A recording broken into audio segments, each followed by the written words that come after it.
Today I wanted to share a new direction I'm going. I've been trying this for a while and it's finally worth sharing. So what I have for you today is some proper dimple locks. You guys have seen me before. I did have my smiley dimple lock, but that one, it just doesn't feel like it counts. So I was messing around with this, didn't feel like I was getting anywhere. So I decided to do the thing that I do oh so much, which is progressive pinning.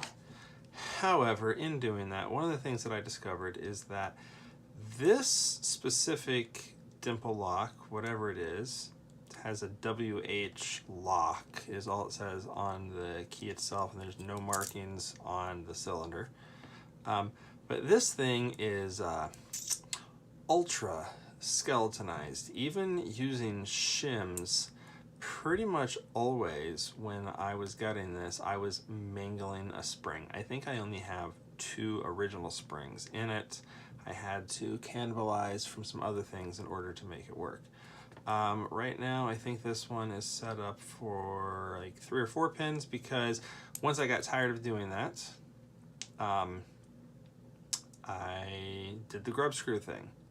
Which made me realize that there was actually an empty chamber all the way in the back. But yeah, I tapped it with a die.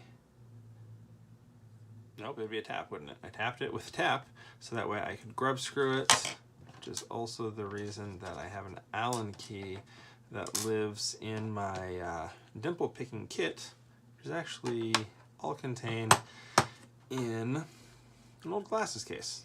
Just because I found this for 50 cents at the thrift store and I said, that looks really handy for something like picks. Now, as far as the actual picking itself, I have been using a set of handles. Actually, I need to remake one of them, but I've been using a handle that I made based on a design that Bosnian Bill showed once upon a time. We'll make sure to link that right up there, where basically you just drill a hole so you can change the tips, drill a side hole, and I messed up on one side so I had to go again, but drill a side hole and tap that. I think that actually is the same size, so that way I can loosen this up and change tips. This was not the first thing I started with. As you guys know, if you watch much of my stuff, almost everything that I do starts with windshield wiper inserts. And so I took the widest insert that I could find and I kept the width and I tried to give me some length here and round it, and it kind of worked, but it wasn't great. It did work when I had like maybe 2 pins in there, but when I got past 2 pins, this just wasn't cutting it. So what I ended up doing was taking some music wire. I think that was yeah, pretty sure it was the music wire that I had from making lever lock tools. I have no idea what the size is. Let's see if I can tell real quick here.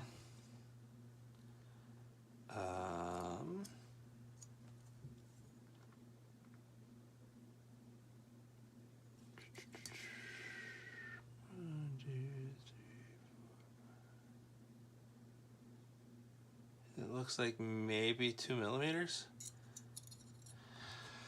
Not really big, but what I did was I took it to the vise, did kind of like the lever tools where I bent it over, and I started filing that down and trying to make sure it wasn't too wide. And I worked with that for a while, but what I found was for some of these pins, I was having to set around that warding there, and so I know people had talked about it and it just took me a while to get there. I ended up, and I don't know how well it's going to show up there. There we go, you can kind of see it. I kind of hollowed out right there so that way it could ever so slightly reach around the warding there to get what I need. Now, when it came to tensioning tools, I don't have it with me. My Allen wrench top of keyway was something I had been using, but I wanted something dedicated to this kit. So I took a bike spoke and I bent it, and then I just started wailing on it. And this has kind of worked for me. I can get it in there. We're going the wrong way. I'm still learning. But with that, I can do what I need to. I still like to come back to this one, and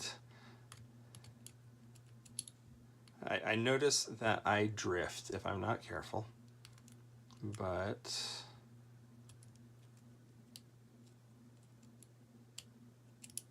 again, this currently only has like 3 pins in it.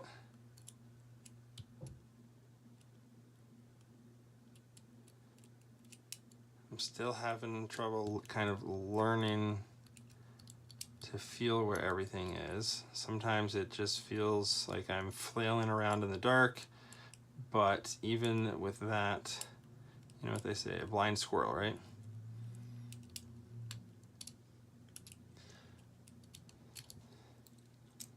And just for kicks, we'll switch it. I know this is considered the wrong way, that you should tension one direction while picking the other, but I mean, it works for me. And if it works, and even if it works and it's wrong, well, it must be right if it works, right? Of course, this is proving me wrong and saying it doesn't work right now. Come on. All right, well, that was more of a proof of concept. I really have been using these flat bars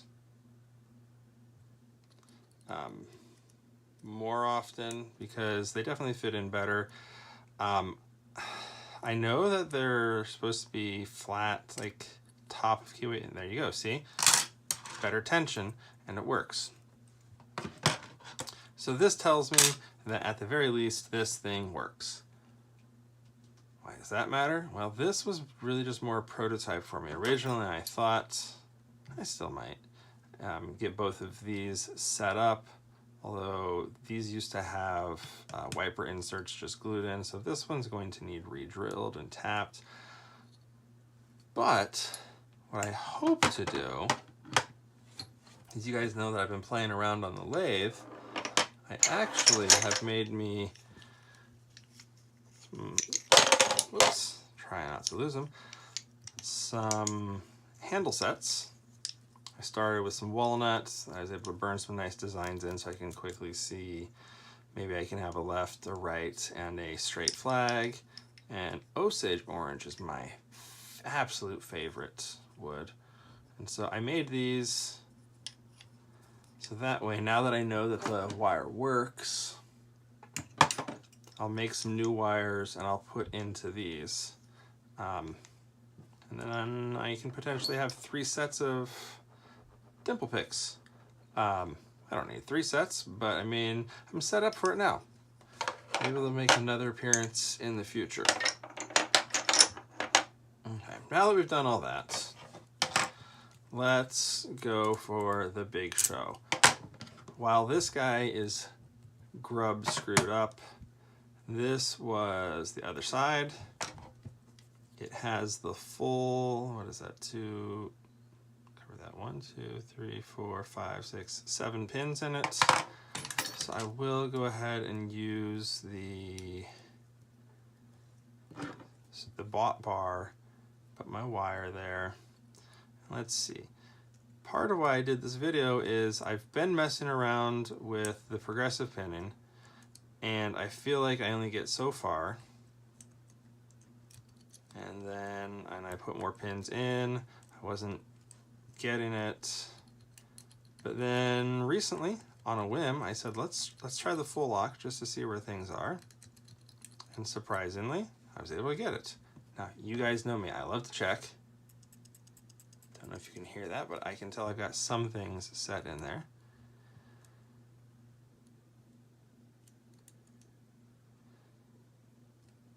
So now, if I can just go through and find the few that are left.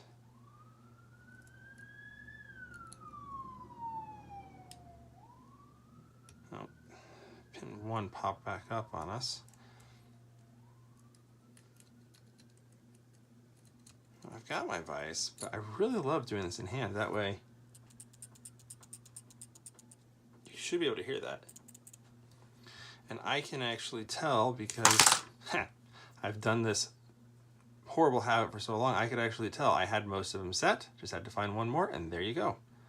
Now this is, it's just pinned up with standards, because like I said, this was actually the other half of this. I am not gonna gut this one because again, skeletonized all to death, and I'm just gonna eat up my screws if I do. But there we go. I can now consider myself a dimple lock picker with at least some tools I made myself. I need to make some better. I mean, this works. Why make something else? Because it's fun to be able to say you made it yourself. With that, we are done for now. Although I do have this guy for the future. This is a canard. I got this from Zachary. I can't remember what the W stands for. It's Goose 22-something-7. And this one, I believe, feel free to tell me if I'm wrong, but at least looking at this fellow right here, I think I might actually have at least one pin and pin. I have not gutted it. I don't want to do the progressive on this, so I'm probably gonna have to refine my tools. First, I need to get to where this doesn't surprise me and I can actually tell when I'm getting it open, but hopefully, before too long, you'll see this. So, that is my dimple picking journey for now. Thanks for coming along. Let me know if you have any questions, if you have any suggestions for making your own tools. Oh, I also totally forgot to say, but this handle idea is completely and totally borrowed off of, I think Nigby is the one who has made so many of them, and I've watched his videos before I started making these. Can't remember who to credit for the wire idea, just to use what I've got. But if you have any other advice for making your own dimple tools, if you have any questions, feel free to ask them. Don't know how much help I'll be, but I'll see what I can do. And with that, I'll talk to you all later.